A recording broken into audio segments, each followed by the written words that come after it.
Okay, so this is our first live demo of Navajo Wars since the game came out last September. And we did a number of live demos before the game came out. This is the first time we've done one with all the final art and everything. So what I'm going to do is I've gone ahead and I've set up the game using the setup information for the Spanish period of the game. I can never remember what I entitled the different scenarios, but this is the one that covers the entire Spanish period of the game, and that's the one that probably will get the most play early on as you're trying to learn the game. So I figured that's probably the best place for start. And if you're playing the whole campaign, the first period is the easiest of the three periods. So what we've done, the setup, is we had to select a couple of historical, or excuse me, cultural development cards that would be in play for the duration of the game. And so I'm opening up the culture cards window here in Vassal to show you. What I did was I selected horsemanship to be the one suit of cards that would be protected by from being randomly removed. And then we ended up losing a couple here. We preserved cunning, sharp traders, warrior society, and wisdom of the ancient ones. We lost weaving, religion, and one other. I can't recall the name of it, so let me check. We lost weaving, religion, and Masters of the Mesas, which is unfortunate because Masters is one of my favorites to use in the game, so I'm forcing myself to try some different things this time around. As part of the setup information for the scenario, we can select a level 1 card of any of the available suits to put into play, and I chose to start off with Cunning level 1 rather than Horsemanship because we don't have any horses yet, and I thought that this might help us out early on. There are 14 different instruction counters for each period of the game, and those counters are color-coded to that period. You'll find that yellow counters generally are available only during the Spanish period. I say generally because it's not always true, but it's almost always true. And 2 counters are always removed during the setup that will not be available during the game, and those 2 were counter C and counter K of the Spanish period, and I have them up in the out of play bowl so you can see those 2 will not be in play for the duration.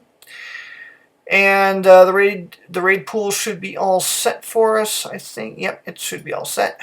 Okay, and I think we're ready to roll. The deck has been created, so we'll start working through the sequence of play here, and I'll start explaining other things as we go through it. So the first thing you do in the sequence of play is you draw a card off the deck. The deck is constructed through in a precise way so that interspersed in the deck are 4 history cards, and at the bottommost segment of the deck there is interspersed a transitional event card that will terminate the scenario. And if you're playing the campaign, it would then transition you to the next period of the game. A new deck would be constructed, and that's how that works. It's kind of, the deck construction is kind of like what you use in the coin series games, with the exception that you have a specific, card that has to be in the bottommost segment of that deck.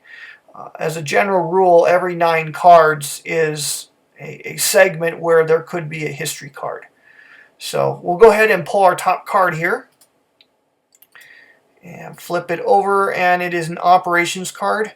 Most of the cards in the deck are going to be of this variety, and cards in the game are generally resolved from top to bottom. In fact, they are always resolved from top to bottom, so always work from the top all the way down to the bottom, and it's kind of broken up into steps. So what we're going to do now is resolve the card, and because it's an operations card, let me zoom in a little bit here. Because it's an operations card, let's read the top portion of it, and it says that a player may preempt for 3 action points, or APs, and the enemy is going to collect 2 APs if the player preempts. Otherwise, the enemy will collect 4 APs. Let me break this down for you. During the operations segment, and this card will have an operations segment because the card says operations segment. Not all cards that are pulled will have an operations segment. So what's going to happen here is both the player and the enemy will be able to undertake an operation segment. Now, who goes first depends on whether or not the player is willing to spend action points in order to preempt and go first. If the player does not preempt, the enemy will go first by default. The other thing is, if the enemy goes first, they will generally collect more action points. So that's something to keep in mind as the player.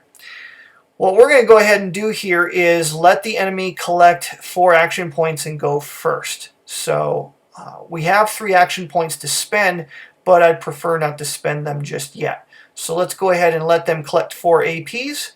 In the vassal module, you just use the plus and minus buttons that are immediately below the enemy instruction display, which is located in the lower right-hand corner of the map.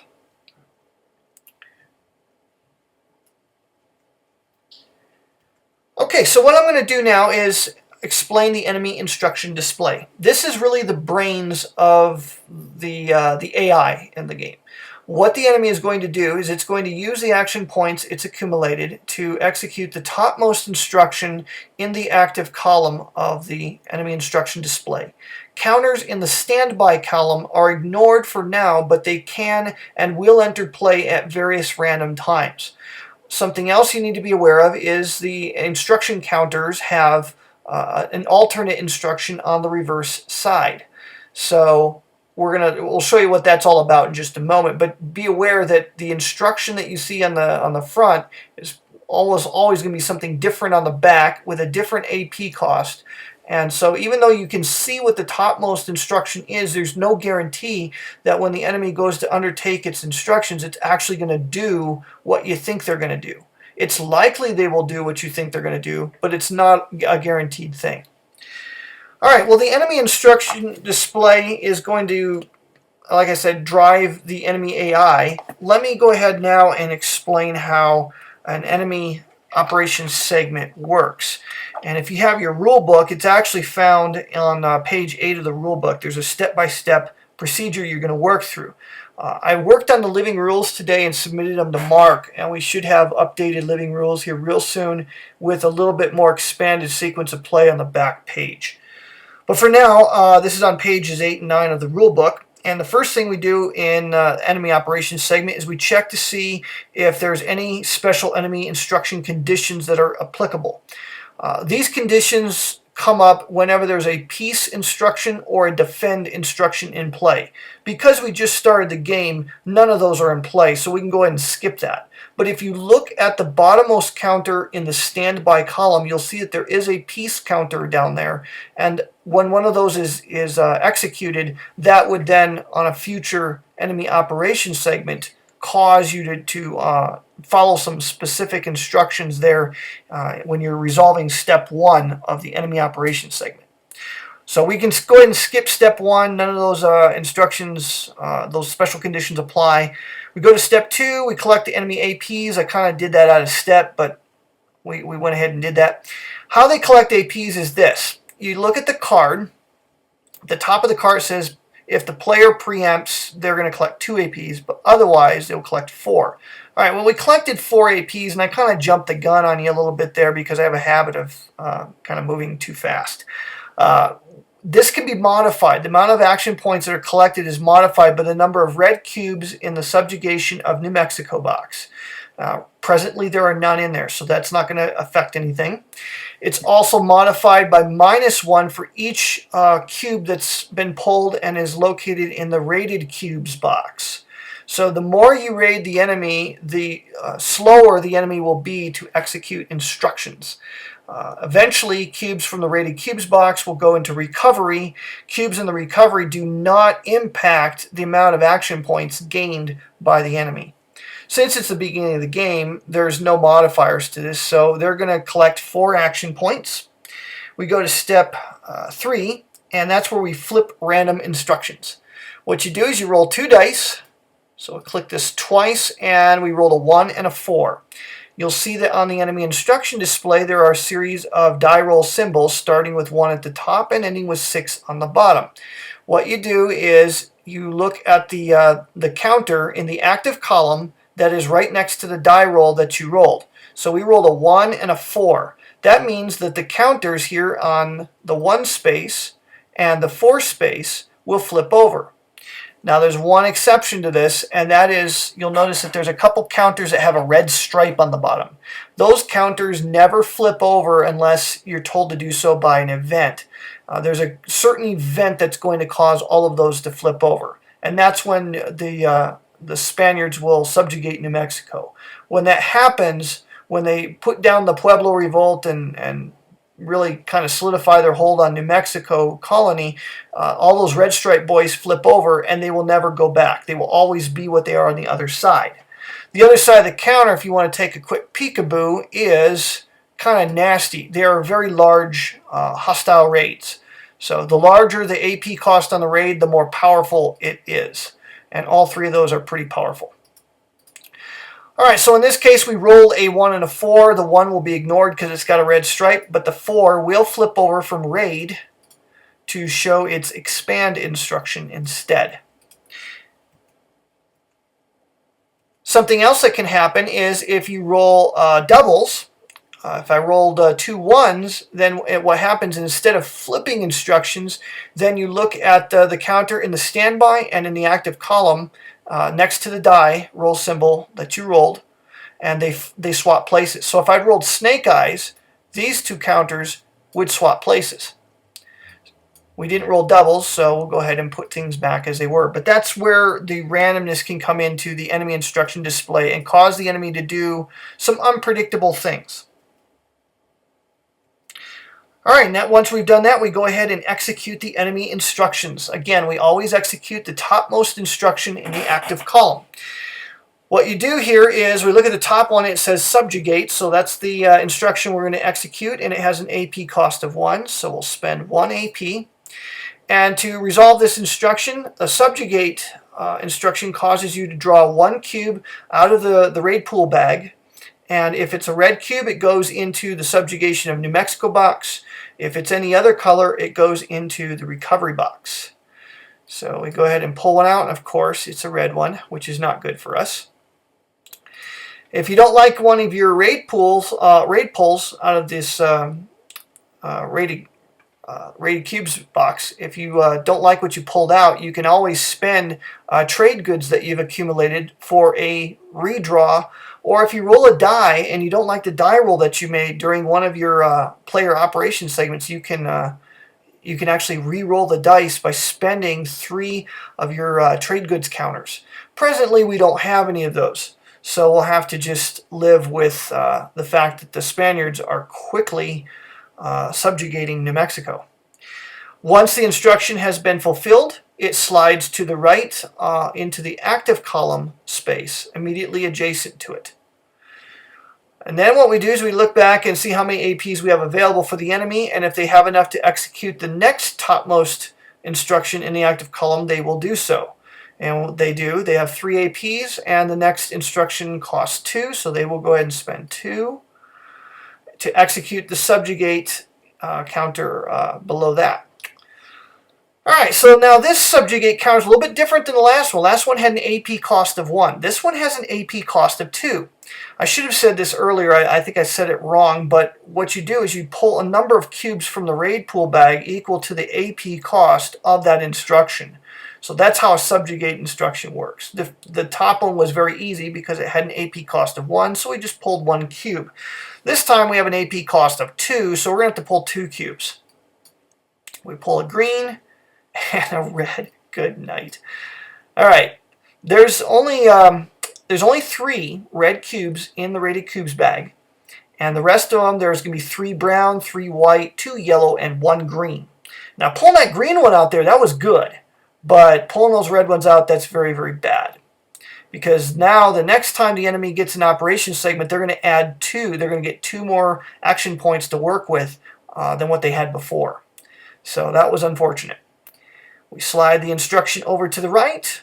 We look at how many APs we have left. We have 1 AP left, and the topmost instruction says 1 to 3. Now this has kind of confused a few players.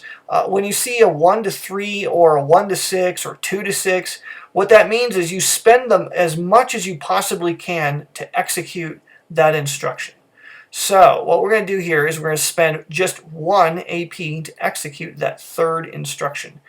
And it is a subvert instruction. So to find out what that one does, I'm going to go over to our handy dandy player aid card. Because I've been working on another game, I don't remember exactly what all of these do.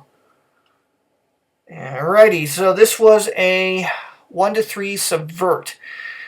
This one says spend the APs per the instruction counter.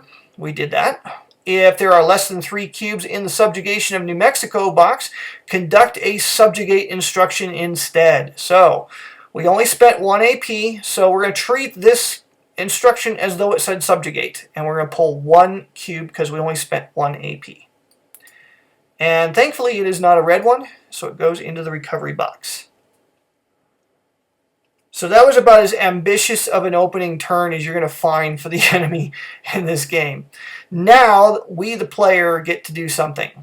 So it's the player operation segment now, because the enemy is out of APs.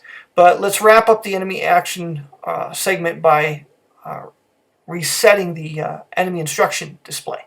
To do this, what happens is we look at the active column. There's a bunch of empty spaces at the top of it. So what we're going to do, oh, and we have to spend that last AP, don't we? So what we're going to do is we're going to take all those instructions and we're going to slide them upward while preserving their order so that the empty spaces are now on the bottom half of the active column. Then we take the inactive column pieces and starting at the bottom, we move them one at a time down and to the left and up to fill the topmost empty space on the active column. So effectively, the order of those 3 instructions that we executed is now reversed. So it's just another subtle way of changing up what the enemy does so they don't get into any set pattern. And the enemy spent all their AP, so they're done, and now it's our turn. Now for the player, we can do one of 3 things. There are 3 different operations we can do. We can do planning, we can do something called passage of time, or we can do something called take actions. Now each of those has advantages and disadvantages to them, and you'll have to undertake all 3 of those at different points in the game. The most common one you're going to do, though, is going to be take actions, because that's when you can really do things across the board. Planning and passage of time kind of help you set up effective take action segments. So what we're going to do here is we're going to do take actions. So I'm going to go over to our handy dandy player aid card and look at the take action segment summary. What we're going to do here, the number of families that can take actions is equal to the number of elders on the elder display plus the higher of either 1 or the number of families in the Canyon de Chelly. So right now, let's look at the elder display, which is located sort of in the middle towards the bottom of the map. You see that there are 3 elders on the elder display, so that means we can activate 3 families plus the either 1 or the number of families in the Canyon de Chelly, which also at this moment happens to be 1. So we can theoretically activate 4 families. We only have 3 families that are in play right now, however. Whoops, accidentally made a drop marker. We have 3 families in play, however, families A, B, and C, located in Shiprock, San Juan Valley, and the Canyon de Chelly, respectively. Each family is got a correspondingly lettered family box located along the bottom edge of the map. So you can see family A, B, and C have a man, a woman, and a child in each of those families.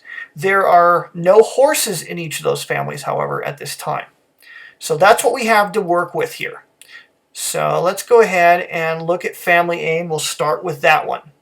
There are markers provided so you can keep track of how many families you're allowed to activate, and there's markers to show how many movement points each family has spent as they moved across the map. What I'm going to do here, since we know all of our families on the map can activate, I'm not going to use the marker to keep track of that.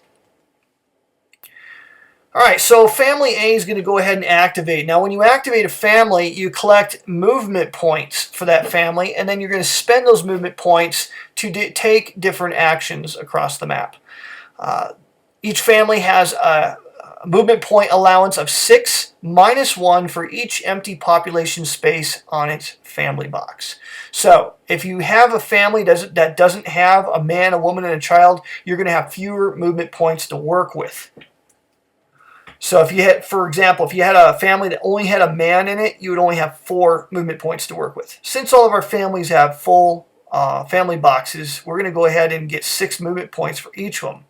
We'll start with family A, and I'll do this by putting the movement points marker on the 6th space of the general records track. Alright, one of the things I need to do is I need to get some horses. Probably the most effective way of doing that is to simply steal them. So here's what we're going to do. We're going to go ahead and steal horses from New Mexico by raiding New Mexico. Now to raid New Mexico, you spend movement points equal to the area value of each space in between where your family is and Santa Fe. You include the movement cost of Santa Fe, but you do not include the movement cost of where your family is located. You'll see that the map is broken up into territories.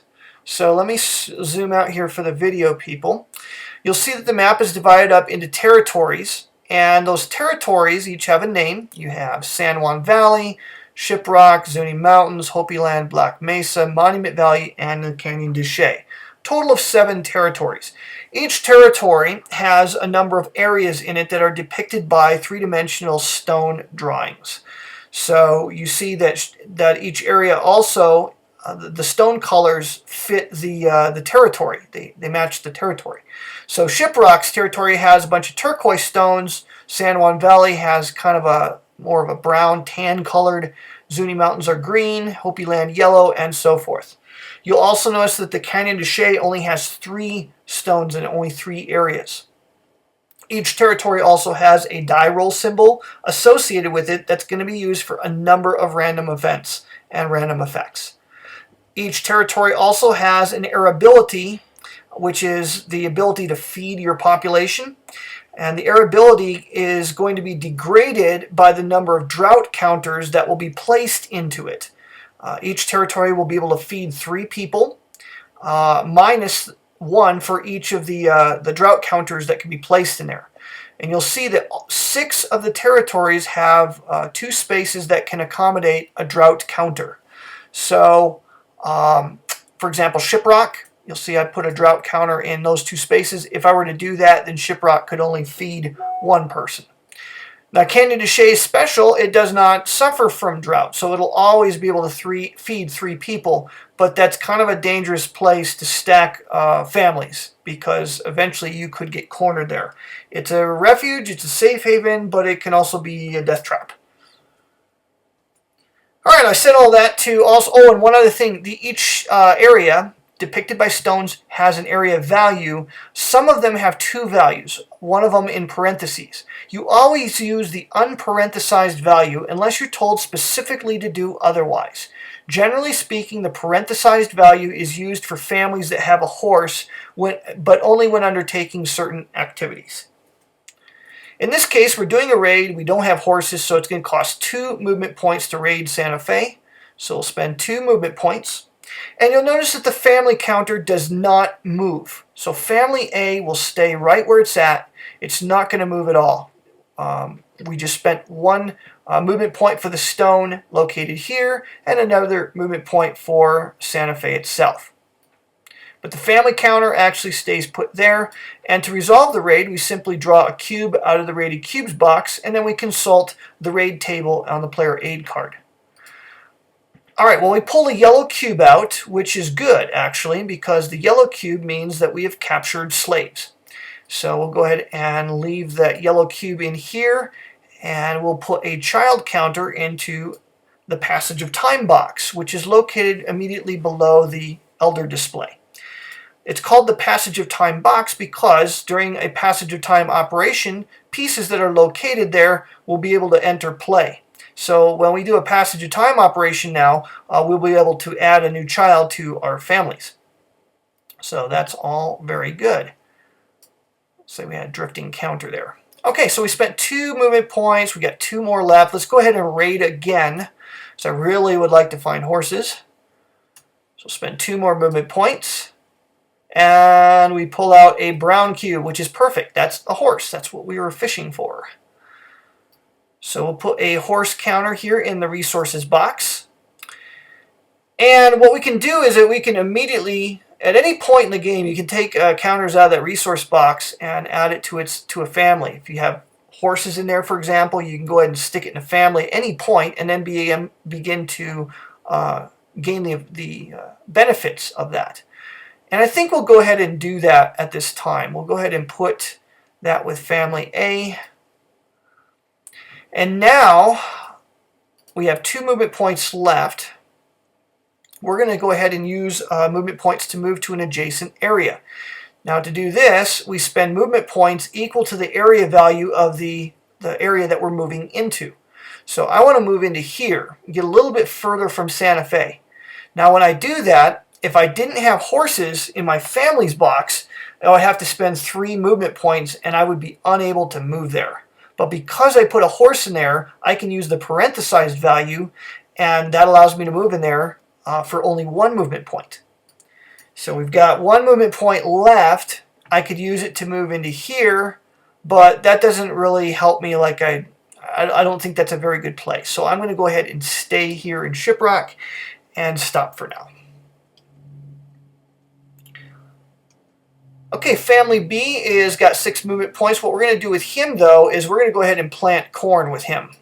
Now, to do this, look over at our take action summary. It says to plant corn, we have to spend the value of the family's area plus 4. Now, the area has a value of 1 here in San Juan Valley, and so he's going to have to spend a total of 5 movement points to plant corn there. So we use the right-click function to draw a random corn counter and place it face down in his area. Now he's got to stay there because if you ever leave corn all by itself, if all the families leave an area and there's no corn left behind, or there's corn left behind, all the corn goes back into the draw pool. So it's always important. Once you've spent the effort to plant corn, you got to stay there, and then on a future take actions operation, we could go ahead and harvest that corn, and the corn will have a numeric value of 1 to 3, which can be used to feed your population. There is, however, one of those corn counters is a dud. It's got a value of 0. You still collect it because it has one minimal function that it could be used for. It could be used to decoy it in a tribal raid, but aside from that, it's not of any benefit for feeding your people. And we're going to need to feed our people at some point, because when you do a passage of time operation, one of the things that you have to do is feed all your population. And if you can't, then the population you can't feed dies. And we have to do a passage of time operation because we want to get that child that we've captured from the Spaniards and integrate that child into our people. All right, so we spent a grand total of 5 movement points with family B, and we'll just go ahead and leave the last movement point unspent. Family C. We're going to use family C to do some marching as well. So what I'm going to do with him, give him 6 movement points, and he's going to spend 1 to move here into Hopi Land, and he's going to spend 3 more to move into the Zuni Mountains. Now the reason I do that is because at some point a history card will be pulled somewhere in these top 9 cards in the deck. When that happens, a victory check segment will take place, and you want to have families in territories that have a high victory point value. You'll notice that each of the 6 territories around the perimeter of the map have a victory point value ranging from 4 in Shiprock to 1 in Black Mesa. The Canyon de Chelly doesn't have any victory point value to it, so it doesn't really help you to have families there during a victory check segment. You'll find that the territories that are worth the most victory points are the ones that are they're going to tend to be the most dangerous to be in. They're the ones that the enemy is going to raid most often because it's closer to the Spaniards living in the colony of New Mexico.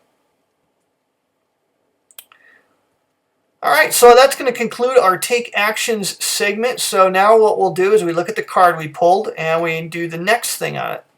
We've only done the top portion of the card. So now we move to the Major Event segment. This is one of those cards you really don't want to pull early in the game. They're really nice to get later in the game. What this card says is, if card number 41 is in the deck or in play, there's no effect. Presently, card number 41 is still in the deck, so this event has absolutely no effect at all. But let me just tell you what this card does. If we are a little bit later in the game, this is the only way by which red cubes can be pulled out of the subjugation of New Mexico box and put back into the raid pool. It represents chaos being sown by other tribes in New Mexico. So that's... Actually, I take that back. There is 2 other events that can remove those red cubes. The card number 41, for example, will do that. And also the American Civil War event from the American period will do that. But this card here, there's 3 of these in the deck, operations cards that have this major event that'll stick a red cube back in there. And that's a really nice event later on. Okay, so we have no major event. The minor event says roll to see which territory suffers drought. So we cast a die and we rolled a 3, which means if you look at the territory Zuni Mountains, you'll see it has a die roll face of 3. So we have to put a drought counter in the Zuni Mountains, which is lovely because we just moved there.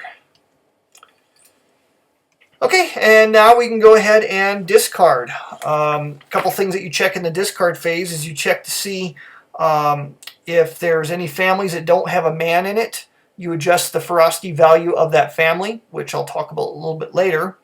We don't have that situation. If you have 0 culture and 0 military points, you lose the game. So you don't want to you don't want that stuff to happen here. If the enemy has 0 morale, there's a chance you can win an instant victory during the discard phase. All right, so we went ahead and discarded the card, and before we draw the next one, let me go ahead and talk about the numeric values on those family counters. Each family has a letter that identifies it and connects it with the family box located on the bottom edge of the map. The number on the left is a modifier that's used for evasion. It's an evasion modifier. The higher that value is, the more likely it is that family can escape if a raiding enemy column is searching for them. The number on the right, which is a red number in color, that is the ferocity value of that family. You can start your families at any ferocity level. I prefer to start them low and make them very peaceable. As ferocity increases, your ability to evade will decrease. So you got to watch out for that. The more ferocious you become, the more capable you become in battle, and you can defeat your enemies in pitched battles, but you'll find it much harder to actually evade. So that's what's going on with the counters there, and I'll pause for a moment to see if anyone has any questions.